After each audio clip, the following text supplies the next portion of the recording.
Misconception number 1: if I just provide enough, she'll be happy.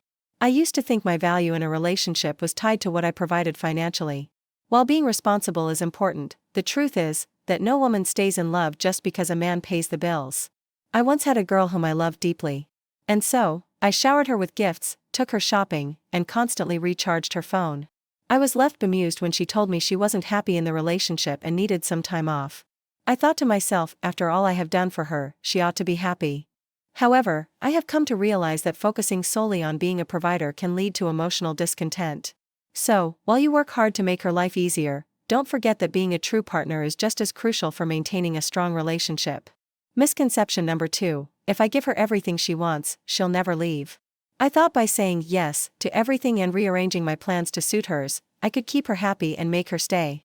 However, I quickly realized that women value a man who can balance caring for others with his own needs. If you're always putting her first, she might take you for granted or lose interest. Misconception number 3: if I never upset her, our relationship will be perfect. A lot of us hold on to misconceptions about love, like needing to be the provider or always saying yes. But honestly, playing it safe hasn't helped me in my romantic life. Whenever we had issues, I would hold back my thoughts to avoid conflict. I let her win arguments and play the nice guy. This seemed harmless at first, but it weakened our connection. She started to feel entitled and domineering. But when I flipped the switch and dropped the nice guy attitude, I noticed a positive change in her demeanor around me. I have come to understand that women aren't looking for someone who tiptoes around them, they want a confident man who can stand his ground. Now let's dive into the no one secret that she won't tell you but will make your relationship work. The secret is emotional leadership. Emotional leadership means being the steady force in your relationship. It's about showing strength, empathy, and decisiveness to build trust and connection. When I stay calm, she feels calm. When I show confidence, she feels secure. By responding to her feelings with care, I help create a great relationship. What happens when you don't lead emotionally? If you're not stepping up emotionally to take the lead, you're putting a heavy emotional load on her. Over time, she may feel disconnected and unsupported, which can weaken the relationship.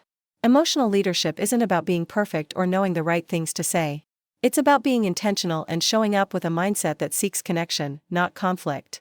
The more I practiced this, the more I noticed her looking at me with admiration and love. You might be asking, how do I do this? Don't worry. I'm excited to share 3 straightforward strategies that have helped me lead emotionally and strengthen my relationship. The first strategy: be present and not distracted. When I'm with her, whether we're deep in conversation, enjoying dinner, or just hanging out on the couch, I always try to be fully present. This means putting my phone aside, making eye contact, and listening instead of just waiting for my turn to speak. It's those little moments that show her she's important to me and help create a strong emotional connection. The second strategy: take initiative in conflict. When tension arises, I don't ignore it, instead, I take the lead. I might say something like, I can see we're both upset. Let's take a moment to cool off and talk it out. I've noticed that many guys either avoid conflict or react defensively. But handling conflict well can be very attractive. This approach shows I care about solving the issue and helps guide the conversation productively. She'll see that I'm someone she can rely on, no matter what. The third strategy: show emotional consistency. It's perfectly fine to have emotions, but how I handle them matters. If I've had a tough day, I'll tell her, I'm feeling a bit off today, but it's not about you. I just need some time to recharge. This openness shows I respect her and keep her in the loop. For me, being emotionally consistent is all about being a steady presence, someone she can rely on. Women are naturally intuitive and can sense shifts in my energy. If I'm hot and cold, she might feel like she's walking on eggshells. Overall, women just want emotionally consistent guys, being present, taking initiative, and staying grounded.